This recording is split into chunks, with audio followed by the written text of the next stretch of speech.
ভাবিরা শুনে রেখে দেন, ছেলে যাবে জান্নাতে মা বাপের দোয়ায়, স্ত্রী যাবে রে জান্নাতে স্বামীর দোয়ায়। আল্লাহর নবী দিন দুনিয়ার বাদশার স্ত্রী হযরতে মা খাদিজাতুল কুবরার জন্য আল্লাহ রাসূল মদিনার মসজিদে বসে দোয়া চাইতেন, কাঁদতেন। আর মা খাদিজাতুল কুবরা রয়েছেন জান্নাতুল মুআল্লায়, মক্কাতুল মুআজ্জামায় 6 থেকে 700 কিলোমিটারের মতো রাস্তা, এতটা লম্বা রাস্তা মক্কা আর মদিনা। ও মায়েরা বোনেরা বেটিরা, আল্লাহর নবী রাতের বেলা মসজিদে নববী এসে দোয়া চায়, আল্লাহ আমার খাদিজাকে ময়দানে মাশরে আমার সাথে পরিচয় করিয়ে দেবে। আল্লাহ খাদিজার কথা যখন মনে ওঠে আমি বিছানায় শুতে পারি না। অন্য স্ত্রী যদি এই দোয়া শোনে রেগে যাবে না? যাবে না? আয়েশা সিদ্দিকা মনে করলো রাদিয়াল্লাহু তাআলা আনহা যে রাসূলুল্লাহ বাড়ি নেই মানে আমার ঘুম পাড়িয়ে রেখে অন্য কোন বউদের বাড়ি চলে গেছে। কথা বুঝতে পারেননি? রাসূল কি যাই মানে একজনের বিছনা ছেড়ে আরেকজনের বিছনায় যাবে? তো গুটগুট করে আসছে, আজকে দেখি কোন বউর বাড়ি। ও বাপ, আওয়াজ আসছে মসজিদে নববীর ভিতর থেকে, খাদিজা খাদিজা রে খাদিজা। হযরতে মায়েশা সিদ্দিকা দাঁড়িয়ে গেলেন, আল্লাহর নবী শুধু ফাতেমার মায়ের জন্য দোয়া চায়, আল্লাহ আমার খাদিজা কেমন আছে? আমার খাদিজাতুল কুবরার কোটি কোটি মানুষের ভিতরে আল্লাহ আপনি আমার দেখা করিয়ে দেবেন। খাদিজা আমার প্রচন্ড ভালোবাসতেন। খাদিজা নাকে নাকে গারে হীরা গুহাতে আমার জন্য পানি নিয়ে যেতেন, খাদ্য নিয়ে যেতেন। খাদিজার পায়ের চামড়াগুলো কেলিয়ে রক্ত জারি হয়ে যেত। আল্লাহ গো, এমন করে যখন অনাজারি করেন, দোয়া শেষ হয়ে গেল।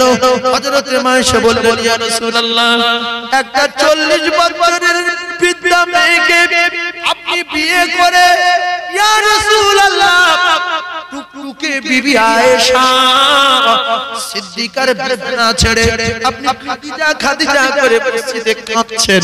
রাসূল বললেন, আয়েশা, খাদিজা সম্পর্কে তোমার ধারণা নাই।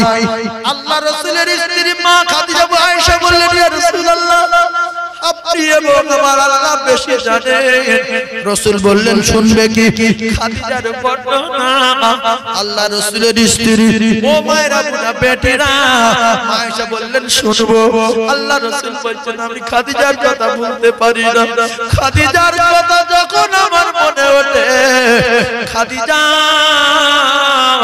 তখন আমি সুন্দরী বিবি হও আর যেখানে হও না কেন আমি রাসূলুল্লাহ উঠে চলে আসি। আমার ফাতেমার মায়ের জন্য আমি দোয়া চাই, কারণ সব সময় আমার জন্য দাঁড়িয়ে থাকতে দরজায়। খানা খেত না, ঠিকমতো খানা পেত না। খাদিজাতুল কুবরা সাধারণ মেয়ে ছিল না, বড় কোটিপতি ছিল, বড় ধনী ছিল। সেই খাদিজাতুল কুবরা ঠিকমতো সোজা হয়ে পা ছড়িয়ে শুতে পারে না, ভালো একটা কাপড় পরতে পারতো না, ছেঁড়া ছাড়া ভালো একটা কাপড় পরতে পারতো না, দুবেলা দুটো পেট ভরে খেতে পারতো না। আমার এত ভালোবাসতেন, হেঁটে হেঁটে যখন গারে হীরা গুহার কাছে যেতেন, পায়ের চামড়াগুলো ঝুলে যেত, রক্ত বেরিয়ে বেরিয়ে পাথরগুলো লাল হয়ে যেত। আমি নবী সহ্য করতে পারতাম না। আমার আল্লাহ এই দৃশ্য দেখে আমার আল্লাহ ফানা হয়ে গিয়ে, ও আয়েশা, আমার আল্লাহ পাক হযরতে খাদিজাতুল কুবরাকে সালাম দিয়েছিলেন। আর সাথে জিবরিল বললেন, ইয়া রাসূলুল্লাহ, আপনার খাদিজার জীবন ধন্য হয়ে গেছে যে আল্লাহ খাদিজাকে সালাম দিল।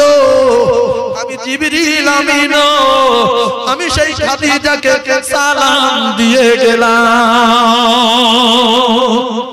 হযরত মায়েশা সিদ্দিকা রাদিয়াল্লাহু তাআলা আনহাকে বারবার করে রাসূলুল্লাহ বর্ণনা দেন।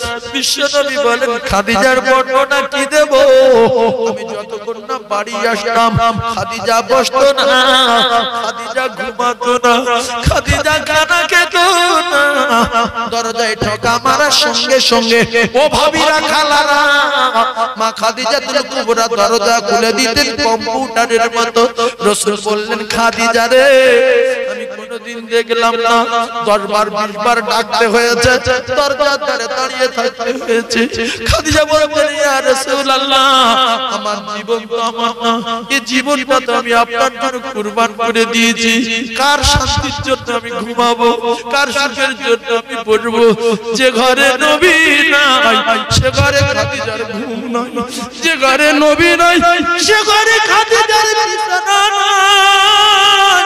ইয়া রাসূলুল্লাহ, মা খাদিজাতুল কুবরার কথা শুনে আল্লাহর নবী বললেন, তোমার কতই না কষ্ট হয় রে খাদিজা। মা খাদিজাতুল কুবরা উত্তর দিলেন, ইয়া রাসূলুল্লাহ, দাঁড়িয়ে থাকা কষ্ট, ভুকা থাকা কষ্ট, ঠিকমতো পানির মশক নেই, ভালো একটা খাবার প্লেট নেই, ভালো একটা বাটি নেই, ভালো একটা বিছানা নেই, পা ছড়িয়ে সবার মতো ভালো জায়গা নাই। এই শত কষ্টের মধ্য দিয়ে আমি আপনার জন্য দরজায় পিঠ লাগিয়ে দাঁড়িয়ে যাই, আর আপনি যখন এসে বলেন, খাদিজা ইয়া রাসূলুল্লাহ, ইয়া হাবিবাল্লাহ, সমস্ত কষ্টগুলো দূর হয়ে গিয়ে আমি খাদিজা আমার কলিজা খানা ঠান্ডা হয়ে যায়। জোরে বলতে পারেন না সুবহানাল্লাহ? আর চিল্লে বলা গেল না সুবহানাল্লাহ? ওরে মা খাদিজা বলেন ডাকি, ওরে মা খাদিজা বলেন ডাকি, শোনো গো মা ফাতেমা, আর তায়েফেতে গিয়েছেন নবী, হায় কি হলো জানি না। দেখো বেটি নজর করি রাস্তা পানে চাহিয়া, তায়েফে হইতে দয়াল নবী আসছে কি না ফিরিয়া। হযরত মা খাদিজা খাদিজাতুল কুবরা রাদিয়াল্লাহু তাআলা আনহা রাসূলকে এত মহব্বত করতেন, ভালোবাসতেন। বুঝতে পারলেন নবীর কিছু হয়েছে নাকি, ফাতিমাতুজ জোহরাকে পাঠিয়ে দিলেন রাস্তার দিকে। কেতাবের আইবের ওই রক্ত মাখা জামা গায়ে বিশ্ব নবী বাড়ির দিকে রওনা হয়। হযরত মা ফাতিমাতুজ জোহরা দূর থেকে লক্ষ্য করে দেখতে পায় একটা পাগল হেঁটে আসছে। ওই পাগলটার জামা কাপড় সব লাল, একবার ডান দিকে পড়ে যায়, একবার বাম দিকে পড়ে যায়, আবার এক পা দু পা গিয়ে ফেলে, আবার পড়ে যায়। হযরতে খাতুনে জান্নাত ফাতিমা দৌড়ে চলে গিয়ে বলে, মা আমার আব্বা তো এখনো দেখতে পাই না, আমি পালিয়ে এসেছি একটা কারণে। ও মা জননী রে, আমি পালিয়ে এসেছি কেন মা? আমি পালিয়ে আসার কারণ হলো রাস্তায় একটা পাগল দেখেছি। বলছে, মা পাগল কিরকম? বলছে, মা জামা কাপড় সব লাল, এক পা দু পা করে তোলে, আবার মাটিতে পড়ে যায়, এক পা দু পা আগিয়ে ফেলে, আবার মাটিতে পড়ে যায়। ও মা এমন করে আসছে, কখনো উঠে দাঁড়ায়, আবার কখন বসে পড়ে। ও মা এই পাগল দেখে পালালাম। মা খাদিজাতুল কুবরা বলে, বেটি রে, আমার মনটা এত খারাপ, আমার ভিতরটা এত কষ্ট হচ্ছে কেন আজকে? আমার নবী কি কোনো বিপদে পড়েছে? ও খাদিজা, মা খাদিজাতুল কুবরা বলেন, বেটি ফাতেমা, আমার নবীর আব্বাও নাই, আমার নবীর মা নাই, আমার নবীর দাদুও নাই, সবাই মিলে আমার নবীর উপরে অত্যাচার করে। পাগল থেকে পালালে বলে, হ্যাঁ। হযরতে মা খাদিজাতুল কুবরা বললেন, ফের যাও। বলছে, মা জামা কাপড় পুরো সব লাল, শুধু উঠছে আর পড়ছে মা। বলছে, আর একবার যাও। আল্লাহ রাসূল বুঝতে পেরেছেন আমার চোখের পুতুল, আমার জানের টুকরা, আমার ফাতেমা আমার চিনতে পারিনি, ভয়ে পালিয়ে গেছে। আল্লাহর নবীর বেটি ফাতেমা ওই জামা কাপড় জারলাম, ওর দিকে তাকিয়ে ভয় কদম তুলে তুলে এগিয়ে যাচ্ছে, চিনতে পারছে না। মুখে রক্ত, মাথায় রক্ত, কপালে রক্ত, বুকে রক্ত, বডি রক্ত, জামায় রক্ত, এমনকি জুতো রক্ত জমাট হয়ে গেল। কলিজার টুকরা ভাইরা ভালো করে বোঝার চেষ্টা করো, খাদিজা মা খাদিজাতুল কুবরা পাঠিয়ে যখন দিলেন, আস্তে আস্তে করে ফাতেমা কদম তুলে তুলে এগিয়ে যান। আল্লাহ রাসূল দূর থেকে আওয়াজ দিলেন, বেটি, ওরে আমার ফাতেমা রে, ওরে আমার কলিজার টুকরা ফাতেমা, আমি তোমার আব্বা। মা আব্বার গলা বুঝতে পেরেছে আমার আব্বা, দৌড় দিলেন ফাতেমা, আব্বা জান, আব্বা জান, আব্বা জান, আব্বা জান, দৌড় মেরে হযরত ফাতেমা তো দৌড়া আব্বাকে জড়িয়ে ধরলেন। সারা শরীরে রক্ত, সারা জামায় রক্ত, জামাটা গায়ে আছে, সমস্ত জায়গায় ঝাঁঝরা, সমস্ত জায়গায় ছেঁড়া, এত পাথর মারা মেরেছে, এত পাথর মারা মেরেছে, জামাগুলো ঝাঁঝরা হয়ে গেছে। জড়িয়ে ধরে বলে, আব্বুরে, কারা এমন মার মারলো? তাদের দিলে কি একটু দয়া নাই? তাদের কলিজায় কি মায়া নাই?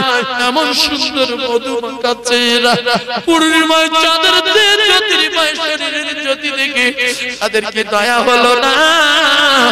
আব্বা, আপনি ওদের জন্য বদদোয়া করে দেন, আপনার এরকম মারা মেরেছে, আল্লাহ যেন ওদের শাস্তি দেয়।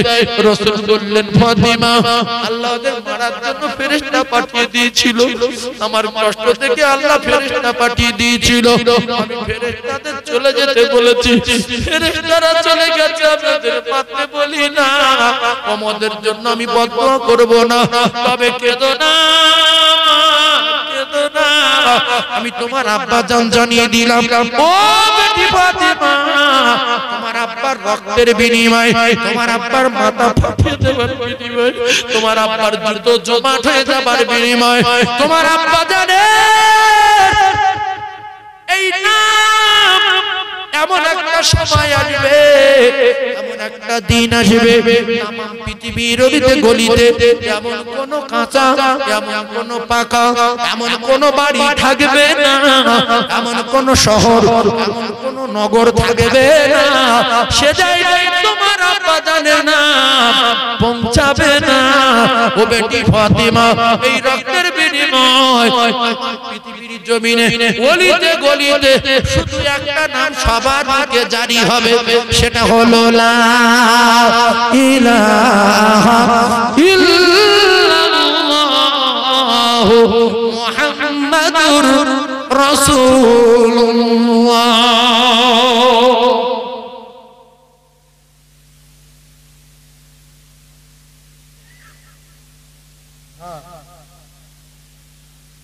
আপনাদের অসুবিধা হচ্ছে? আমি ছেড়ে দেবো? আরে একটুখানি বলবো বাবু, স্বামীর শরীরে কটা দাগ আছে স্ত্রী কিন্তু ভালোভাবে জানে, জানা জানে, আর স্ত্রী কোথায় দাগ আছে না আছে স্বামী জানে। কারণ পোশাক, উভয় পোশাক, আমার জামাই কোথায় রিপু করে আছে আমি জানবো না, আপনার জানবেন, আমি জানবো। লুঙ্গি ক জায়গায় ছেঁড়া, আরে তলায় ভালো বার করে গেছি, উপরে সব ছেঁড়া, এটা আমি জানি। আপনারা দেখছেন ভালো, স্বামীর গায়ে ক জায়গায় তিল আছে, ক জায়গায় দাগ আছে, পড়া হয়েছিল ক জায়গায় দাগ আছে, জানে কে? স্ত্রী। ছোটবেলা বল খেলতে গিয়ে পড়ে গিয়েছিল, হাঁটু ক জায়গায় কাটা আছে, জানে কে? স্ত্রী। এগুলো দেখে কি করে? হয়তো আপনার পাটা যন্ত্রণা করছে, বলছে তেল দিয়ে ডলে দেন, তো হাঁটুর কাপড়টা তুলেছে, তুলে এইবার হাঁটুর উপর দিয়ে তেল দিয়ে মালিশ করে বলছে, এত কাটা কেন, কি হয়েছে তোমার? কোথাও শুয়ে বলছে, হারা মোটরসাইকেল পড়ে গেছিল 3 বার রে। ওই দিনে হাঁটুর কাটাটা দেখে দিয়েছে না? তাই দেখে লেছে 3 বার পড়ে গেলে কেটে গেল। আবার বলছে, এ পায়ে কি হলো? বলছে ওই তাল গাছ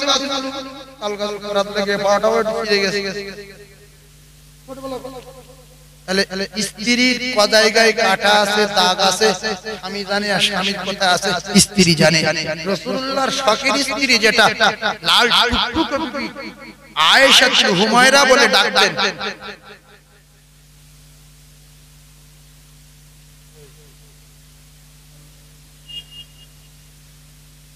ভাই একটা কথা বলি শোনেন, আমি এখান থেকে যে জায়গায় যাব সেটা হলো ঢোলা মাদারপাড়া। কোথায় যাব? ঢোলা মাদারপাড়া। এখন 12 আমার সময় 2 ঘন্টা। একটু ওয়াজ করেছিলাম, একটু মানে জোশের সঙ্গে মায়ের সম্পর্কে আল্লাহ পাক যতটুকু বলিয়েছেন আমি বলেছি, কিন্তু হালকা একটু কালেকশনের কথা বলছেন কমিটি ভাইরা। তো আল্লাহ যদি চায় মা আয়েশা সিদ্দিকার কথা আমি আপনাদেরকে শোনাবো। তবে জান্নাতে বাড়ি করার জন্য আমি আপনাদের কাছে 10টা মিনিট সময় চাচ্ছি। এই মসজিদ হলো আল্লাহর জান্নাত, আর এখানে 300 350 ঘর কি গো মহল্লা। শুনেন, দুবাই যদি বাড়ি করেন বাড়ি শেষ হয়ে যাবে, জেদ্দায় করলে থাকবে না, শেষ হয়ে যাবে, শেষ হয়ে যাবে। মক্কায় করলে শেষ, মদিনায় বাড়ি করলে শেষ। রাসূল বলছে কেউ যদি জান্নাতে বাড়ি করতে চায় সে যেন আল্লাহর ঘরে দান করে দেয়। মান বানা লিল্লাহি মাসজিদান, কেউ যদি মসজিদ তৈরি করে আল্লাহ পাকের রাসূল বলছে বানাল্লাহু লাহুল বাইতান ফিল জান্নাহ, আল্লাহ তার জান্নাতে বাড়ি তৈরি করে দেবে। জোরে বলুন, আরে জোরে বলুন। আপনার আব্বার নামে কিংবা মায়ের নামে কিংবা নিজের নামে কিংবা ব্যবসার নামে 10টা জানালা বাকি আছে, 10টা একজন করে দেবেন। এই যে 13-14 হাঁড়ি বিরিয়ানি, সেটাও স্পেশাল। কি ভাই, হ্যাঁ এই সাকমাস ভাই বলছে যে হুজুর বিরিয়ানি স্পেশাল। আমি বললাম সত্যি অরিজিনাল বলতে, পুরো অরিজিনাল। এই বড়ারি লোকের কলিজা আছে, ওই বিরিয়ানি দেখে বোঝা গেছে। এটা আগে ছিল না, এখন করে হয়েছে। যেরকম সাকমাস ভাই আগে ছিল না, এখন করে হয়েছে। এখন কিরকম কিরকম দেখাচ্ছে, মলসা মতো দেখাচ্ছে না? এই দেশ যারা পড়বে, এই নবী সুন্নাত যারা মুখে বড় করে রাখবে, দুই মাথায় যারা দেবে, যারা দেবে, তাদের আল্লাহ ওয়ালা আল্লাহ ওয়ালা মতো লাগবে। আচ্ছা ঠিক না ভুল? হ্যাঁ, সাকবাত ভাই কি ছিল না ছিল আমি সব জানি। সাকবাত ভাইয়ের আল্লাহ অনেক পরিবর্তন করে দিয়েছে আর অনেক সম্মান বাড়িয়ে দিয়েছে এলাকায়। কথা ঠিক বলেন না ভুল বলুন? জোরে বলেন। একজনের 10টা জানালা দিতে হবে, 5000 টাকা করে খরচ, 50,000 টাকা জানালা একজনের দিতে হবে। যে আমি ওই 10টা আমি একা দিয়ে দেবো, কারণ আমার বাড়ি করেছি প্রায় 2 লাখ টাকা খরচ হয়েছে, আমার বাড়ি করেছি 3 লাখ টাকা খরচ হয়েছে, আর আমি আমার বাড়ি নিয়ে কবরে যাব না, আমার জমি নিয়ে কবরে যাব না। এই মসজিদের জানালা সবকটা আমি একা করে দেবো, 10টা 50,000 টাকা খরচ, এটা আমার জান্নাতের জন্য। এরকম একজন আছেন 10টা জানালা দেবেন একা? আল্লাহর কসম, রাসূল বলেছে মানাল্লাহু লাহু বাইতান ফিল জান্নাহ। আল্লাহ বলেছে যে দেবে 1 টাকা আমি তার ঘুরিয়ে দেব 10 টাকা। মান জাআ বিল হাসানাতি ফালাহু আশরু আমসালিহা। একজন দেবেন 10টা। এটা যদি নিজের ঘর হতো না, এখন কাল সকালবেলা 10টা মিষ্টি ধরে 10টা লাগিয়ে এরকম লোক বড়ালি আছে, কারণ বড়ালি 2-4টা ঘর বাড়ি আছে, মারাত্মক মারাত্মক কিন্তু বাড়ি আছে, টাকা আছে, মন নেই, দান নেই। আবু জাহেলের টাকা ছিল, দান ছিল না, তাই জাহান্নামের টিকিট নিল। নমরুদের টাকা ছিল, দান ছিল না, তাই দোজখের টিকিট নিল। ফেরাউনের টাকা ছিল, দান ছিল না, তাই জাহান্নামের টিকিট নিল। সাদ্দাতের টাকা ছিল, দান ছিল না, তাই দোজখের টিকিট নিল। সিদ্দিক আকবরের টাকা ছিল, দান ছিল, আল্লাহর জান্নাতের টিকিট পেল। জোরে বলে বলে মা খাদিজার টাকা ছিল, দান করলো, আল্লাহ পৃথিবীর 1 নাম্বার নারী বলে ঘোষণা দিল। জোরে বলো। একজন 10টা দেবেন, 50,000 টাকা নেবে 10টা, 5-10-এ 50, 5,000 টাকা করে খরচ। আছে না একজন? যদি বলেন হুজুর একদম এই 50,000 টাকা আপনি বলেন, এটা কথা হলো? কালকে না, কালকে পরশুদিন একটা জলসায় হরিমুল মাদ্রাসায় সেক্রেটারি সাহেব বললেন, মিডিয়া সেক্রেটারি সাহেব বললেন, যদি কিছু জমি হয়, আমি বললাম দোয়া করেন। হঠাৎ তুলেছি একজন 5 কাঠা, একজন 10 কাঠা, আর একজন 5 কাঠা, 60 হয়ে গেছে 1 বিঘা। সুবহানাল্লাহ বলেন। টাকা তো প্রচুর হলো। আমাদের মুফতি ইনু সাহেবের মাদ্রাসা, এই মিডিয়া ওয়ালারা ছিল 7 বিঘা মসজিদের কালেকশন, মুহূর্তের মধ্যে 7 বিঘা জমি দিল। এবারে ঝাট করে উঠলাম, ঝাট করে আমার হাতে 8 থেকে 9 লক্ষ টাকা দিল। মিথ্যা যদি বলি, ওরা তো এখন শুনছে, লাইভে আছে, কালকে আমার কাছে ফোন করবে যে এত মিথ্যা কথা বলেন কেন মাইকে। এই বলবে না, বলবে না। আপনারা কেউ দেবেন যে আমার আব্বা কিংবা মায়ের নামে আমি একটা জানালা দেবো, কিয়ামত পর্যন্ত থাকবে, আমার আব্বা মায়ের কবরে আল্লাহর নূরের বাতি দেবে, একটা দেবেন কেউ? একটা 5000 টাকা দিয়ে জান্নাতের একটা জানালা করে দেবেন? হাত তোলেন। যখন ভালো বুঝবেন একটা জানালার টাকা দেবেন 5000 টাকা। 10 জনের কাছে 50,000, একজনের 50,000 টাকা না দিয়ে এটা 10 জনের দিন, 10 জনের 10। যদি বলেন দেব, তাহলে আমি চাঁদা তুলবো, নাহলে 7-8 মিনিট বাকি আছে, আমি চলে যাব। আপনাদের মসজিদ করবেন না আলগা রাখবেন, কি করবেন সে দায়িত্ব আপনাদের। তবে রাসূলুল্লাহর হাদিস বলছি, রাসূল বলেছেন যে মসজিদ তৈরি করে আল্লাহ তার জন্য জান্নাত তৈরি করে। আর আল্লাহ বলছেন যে মসজিদে 1 টাকা দেবে, আমি তার 10 টাকা দেব। মান জাআ বিল হাসানাতি ফালাহু আশরু আমসালিহা, 1 এ 10। এটা কোরআন শরীফ। একজন একটা 5000 টাকা জানালা দেবেন? এই বাবু 5000 টাকা জানালা একটা দেবেন কি? এরকম কোন দানি ব্যক্তি আছেন কি? এত বড় মহল্লা মসজিদের একটা জানালা 5000 টাকা, একজন হাত তুলতে পারলেন না?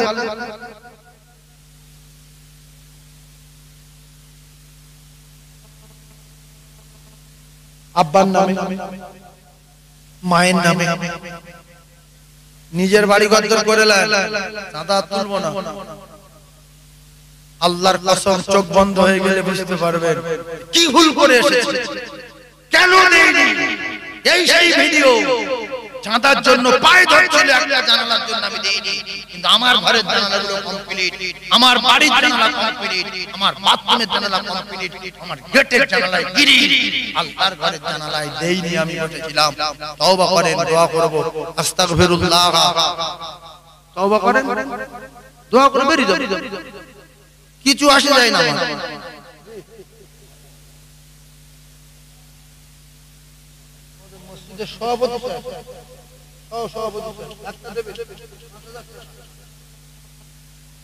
এই জন্য আল্লাহ পাক মানুষ বেঁচে তার বাড়ির দায়িত্বে রাখে। সম্মানীয় জামাত আলী বাবু বলেন জিন্দাবাদ, আওয়াজ দেন, বলেন জিন্দাবাদ। এত ভয় পেয়ে গেলেন কেন? চিল্লান না কেন? তাকবীরটা জোরে দেন। আপনার কি মসজিদ ভাঙার পর কি তাহলে তাকবীর দেন না? নারে তাকবীর, আই জোরে বলেন নারে তাকবীর। সম্মানীয় জামাত আলী বাবু বলেন জিন্দাবাদ। আপনারা ভয় করবেন না, আল্লাহ চাইলে 10 জন লোক খাড়া করে দিতে পারে না? পারে না? হ্যাঁ না বলেন। লোক পারে, হাঁটে আমার মুখ দিকে চিনতে না পারে, জোরে হুড়ো মেরে তাকবীর দেবেন, আল্লাহু আকবার ধ্বনি দেবেন। এইজন্য মাঝে মাঝে আমি বাংলাদেশের লোকের কথাগুলো মুখ দিয়ে বলে ফেলি, আর মিডিয়ারা অনেক কিছু করে আবার উল্টো পাল্টা তোমার সাজিয়ে সুজিয়ে দেয়। এইজন্য বলি যে বাংলাদেশের বক্তারা যখন গজল বলে, শ্রোতারা আরো বক্তার মুখ দিয়ে গজল বলিয়ে নেয়। বক্তা একটা গজলের কলি বলে ছেড়ে দেয়, দ্বিতীয়টা ওরা বলে নেয়। আছে না নাই? বাংলাদেশের বক্তারা বলে ঠিক না বেটি, বাংলাদেশের বক্তা আস্তে আস্তে বলছে ঠিক না বেটি, আর যারা শ্রোতা বলছে ঠিক। কথা ঠিক বলছি না ভুল বলছি? এর এত খুশি হচ্ছে যে আল্লাহ এত ভালো লাগছে, এত সুন্দর জোরে ঠিক বলছে। হ্যাঁ, আবার ওরা কোরআনে আয়াত পড়তে পড়তে যখন টান দেয়, فنجي من نشاء ولا يرد بأسنا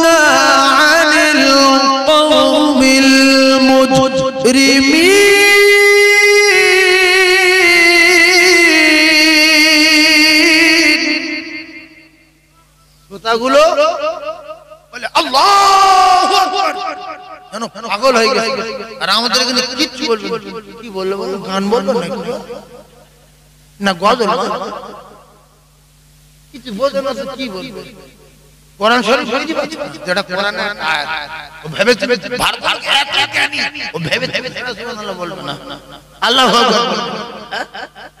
এটা গানের মতো টান লাগলো। বাংলাদেশের লোক বিরাট বলছে যে গান না, এটা কোরআন শরীফ। আল্লাহু আকবার বলি, যে কি সুন্দর কোরআন, কি মধুর আওয়াজ। আল্লাহর কসম, এই কোরআন তেলাওয়াত করাবেন আল্লাহ আর পয়গম্বরের জান্নাতে। জোরে বলুন সুবহানাল্লাহ, আরো জোরে বলুন সুবহানাল্লাহ।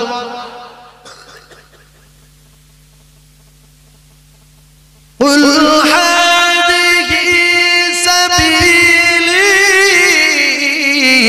আদউ ইলা আল্লাহ।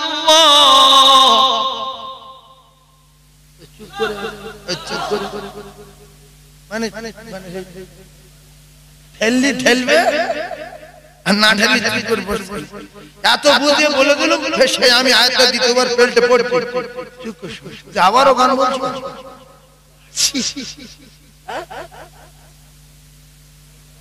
আল্লাহু আকবার, আল্লাহ হেফাজত করেন।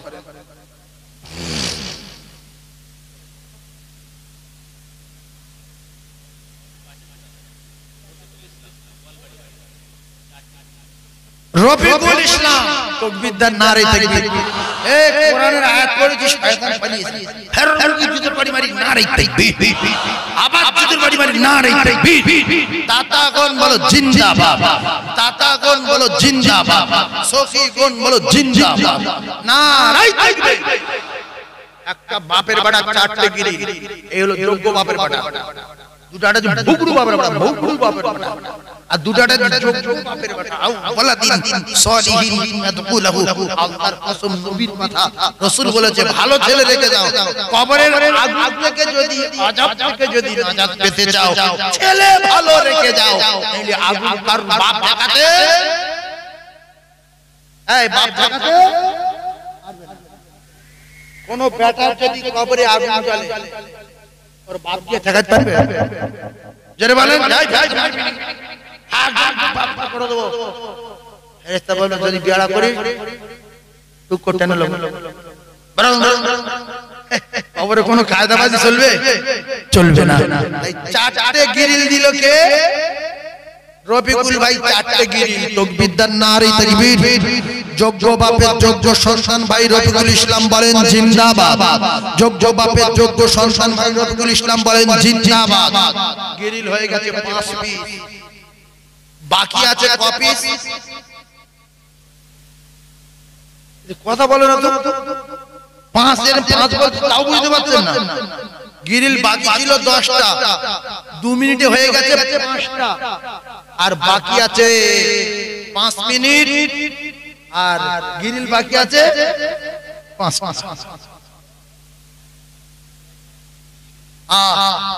মাইকের আওয়াজ শুনে 5টা বলে দিয়েছে, 4টে।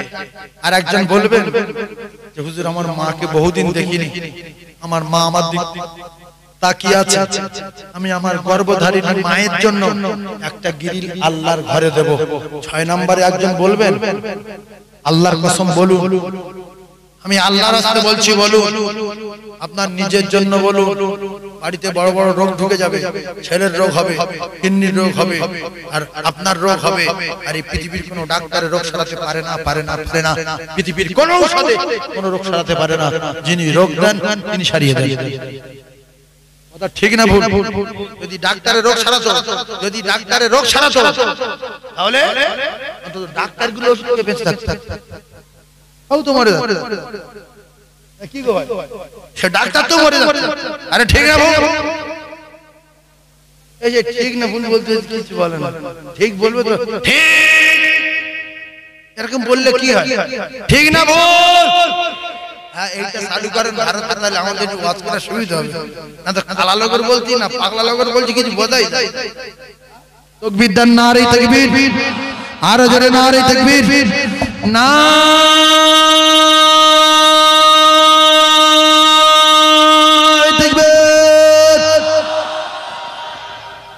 আল কোরআনের আলো আল হাদিসের আলো না দেখবে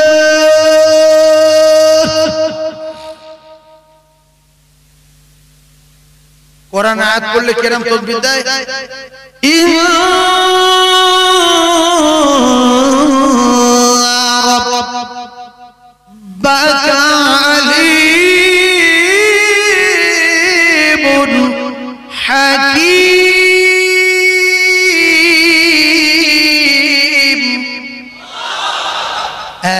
এই হলো তাহলে ফের আয়াত বলতে মনে হয় আমি আবার আয়াত বলতে গিয়ে আবার কোথায় কি বলবো টান তো দিয়ে যাচ্ছে না কি বলে তাকবীর দেন নারে তাকবীর আর চিল্লে বলেন নারে তাকবীর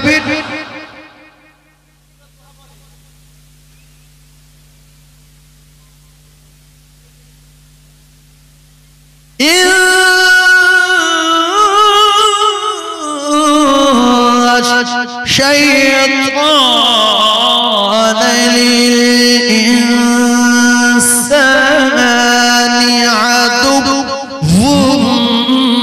مبين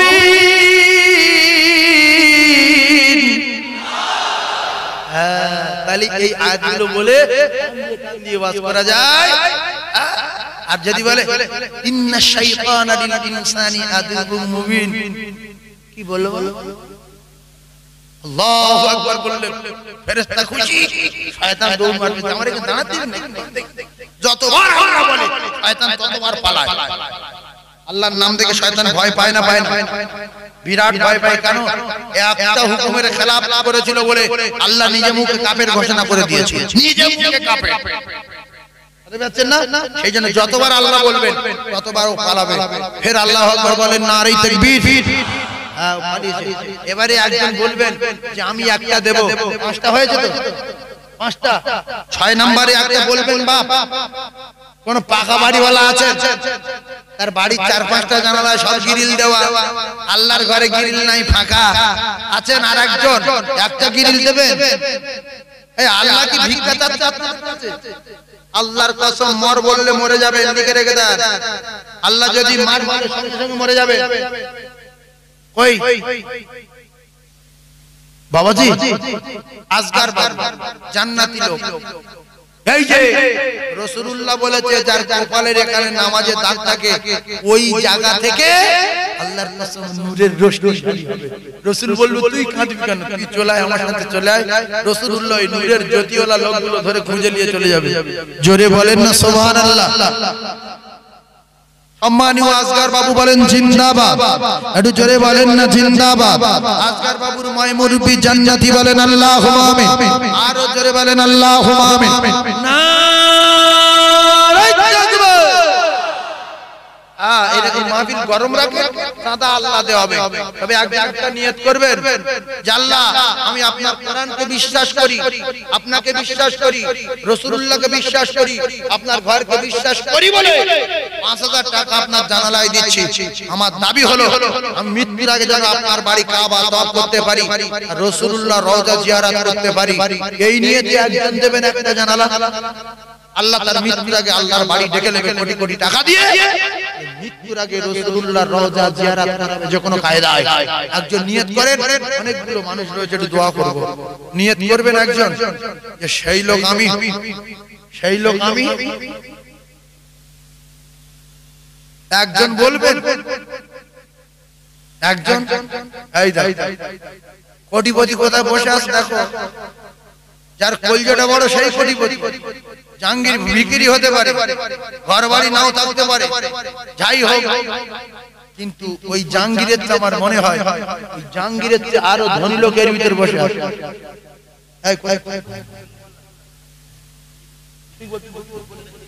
মারি খাবে আছে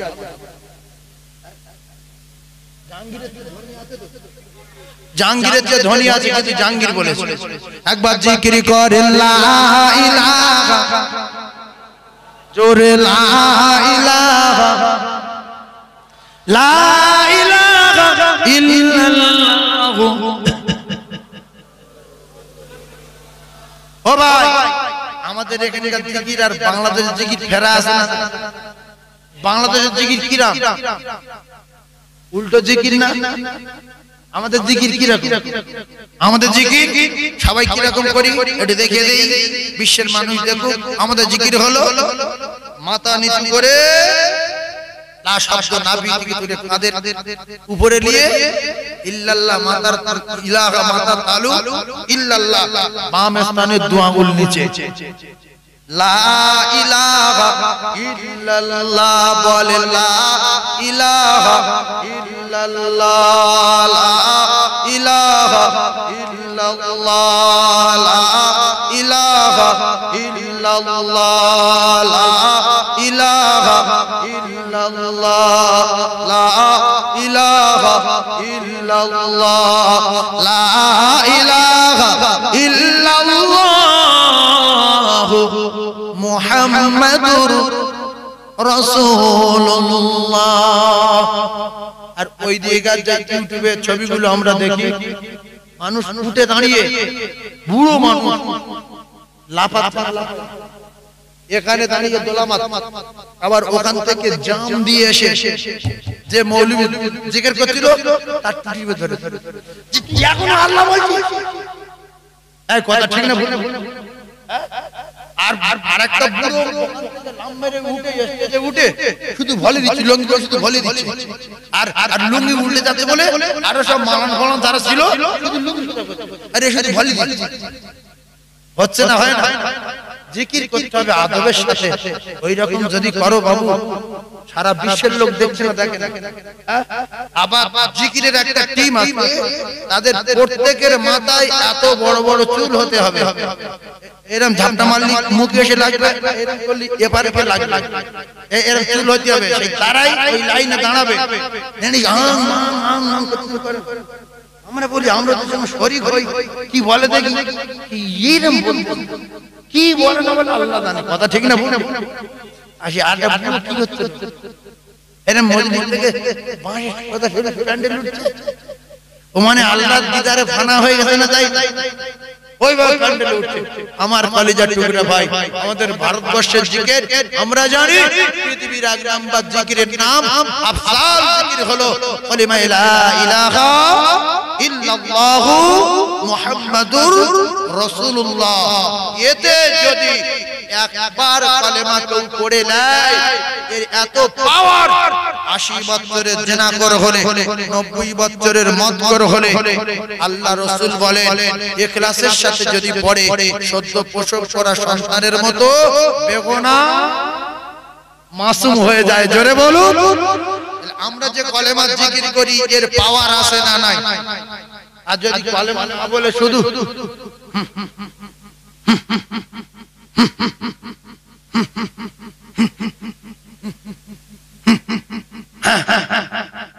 একবার আল্লাহ বলুন, একবার কলেমা বললো না, এরকম হয় না? হয় না? ওরা দাঁড়িয়ে আছে, এদিকে 4 জন, এদিকে 5 জন, ওদের মুখেও কলেমা নেই, কি রোগ হয়ে যায়?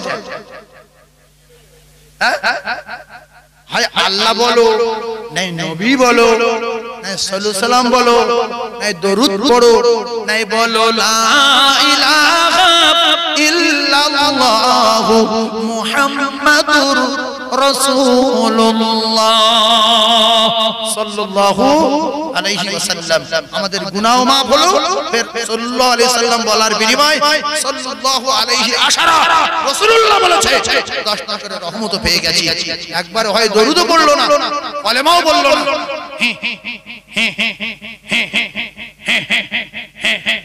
আর ওদিকে তাকিয়ে দেখো ওরা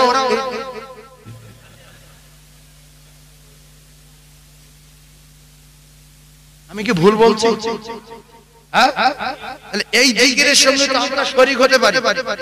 ওই ক্যাসেট থেকে চোখে পানি আসবে, আর আমরা ওই ক্যাসেট থেকে থেকে জিকিরে বলবো, মোবাইল সামনে রেখে জিকির করতে বই বই হেসে ঠিক লেগে যাবে যে ওর সঙ্গে বুড়ো বুড়ো লোক উঠে লাফাচ্ছে, উঠে কোমরে হাত দিয়ে হাতের কায়দা ঠিক না ভুল?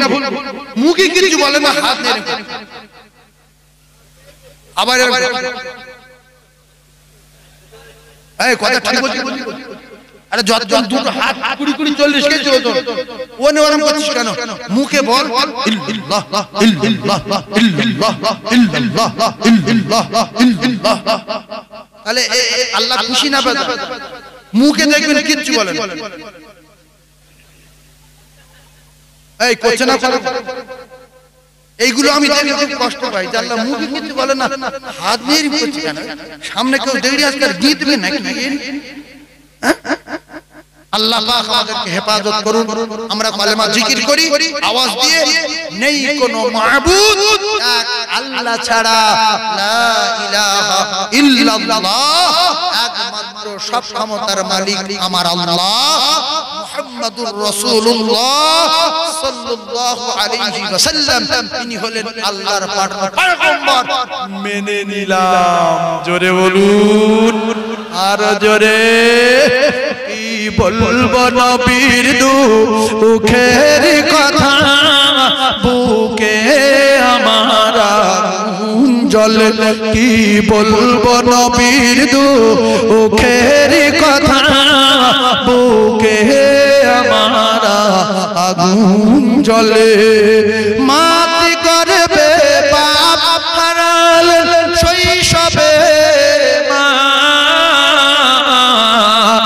8 বছরে দাদু হারাল, খোদার কি মহি ইমান দেখলো না, দেখলো না, হায় বাপের মুখ কি ব্যথা অন্তরে। কি বলবো নবীর দুঃখের কথা, বুকে আমার আগুন জ্বলে। আল্লাহুম্মা জোরে বলে মাওলানা মুহাম্মদ আলা আলি সাইয়্যিদিনা।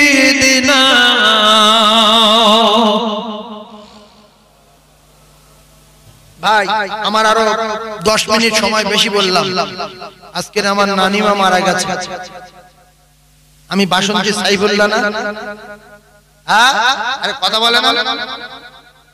আমার বাসন্তীর লোক অন্তত 200 আছে, আর আমি বলছি আমার নানিমা মারা গেছে। তাহলে কাল সকালে গ্রামে গেলে ধরবে না? ধরবে।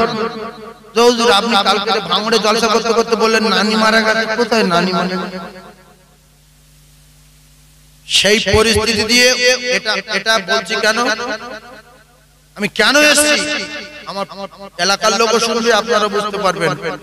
এই প্রথম ফোনগুলো সাকবার ভাই বলতে হুজুর তাহলে মাথা খারাপ হয়ে যাবে বলে, আমি যখন বলেছি দেখি ভাইকে বাড়ি গেছিল বলে, আমি আনি মার ভরো, কেন মসজিদে একটা দায়িত্ব রয়েছে।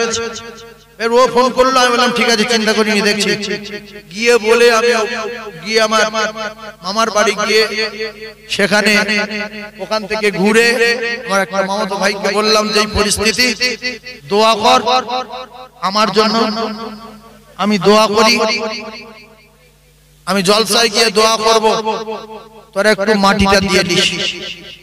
আমার সোনার ভাই খুব বড় মহব্বত করতেন, খুব ভালোবাসতেন। সেই নানি জানাজা হবে 10:30টার দিকে, কিন্তু সেই জানাজা ফেলে চলে এসেছে। এর মাইকটা বিখ্যাত বাজে নাই, এত কষ্ট হয়েছে ওয়াজ করতে, সে আমি ভাষায় বলতে পারবো না, কিন্তু বললে রেগে যাবে যে হুজুররা ওয়াজ করে আমাদের ব্যবসার দুর্নাম দেয়। ব্যবসা করবে ভালো একটা মাইক বললে, মাইকটা হঠাৎ বন্ধ হয়ে গেল। এই মিডিয়ারা এত কষ্ট করে আসে, এদের সিনসিনারি গুলো কেটে যাবে, এদের ওয়াজ টাজ গুলো গুলিয়ে যাবে। হ্যাঁ, মাইকের জন্য জলসার বদনাম হবে, আপনাদের কষ্ট হবে। হ্যাঁ, ও হবে না কেন?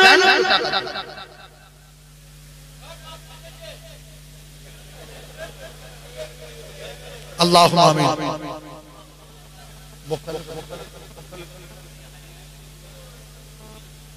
ربنا آتنا في الدنيا حسنة وفي الآخرة حسنة وقنا عذاب النار.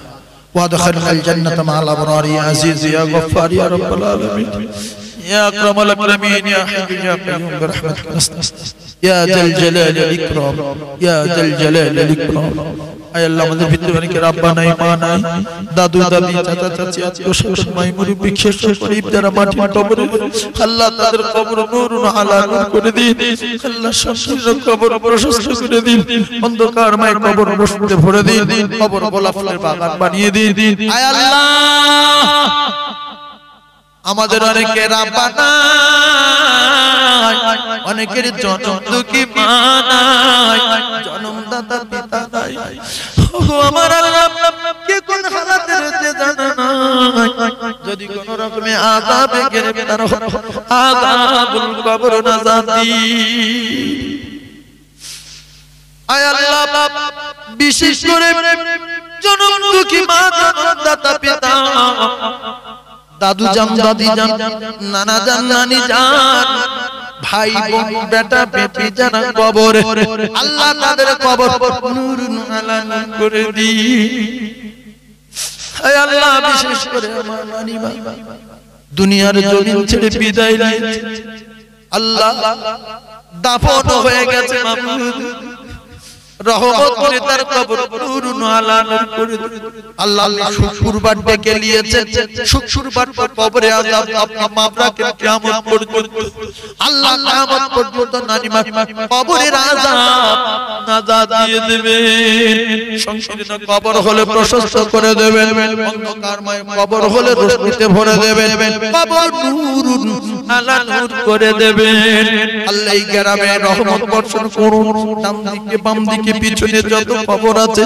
সমস্ত কবরবাসীর কবরে আযাব যদি হয় নাজাত দেবেন সংকীর্ণ কবরগুলো প্রশস্ত করে দেবেন অন্ধকারময় কবরগুলো রোশনিতে ভরে দেবেন কবর গোলাপ ফুলের বাগান করে দিন আমার ভাইরা যারা ব্যবসা করে ব্যবসাতে বরকত দেবেন দোকানে বরকত দেবেন কামাইতে বরকত দেবেন হায়াতে বরকত দেবেন সংসারে উন্নতি দিন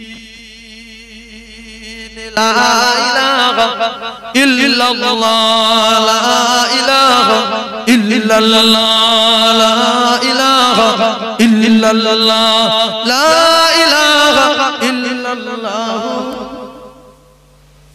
মুহাম্মাদুর রাসূলুল্লাহ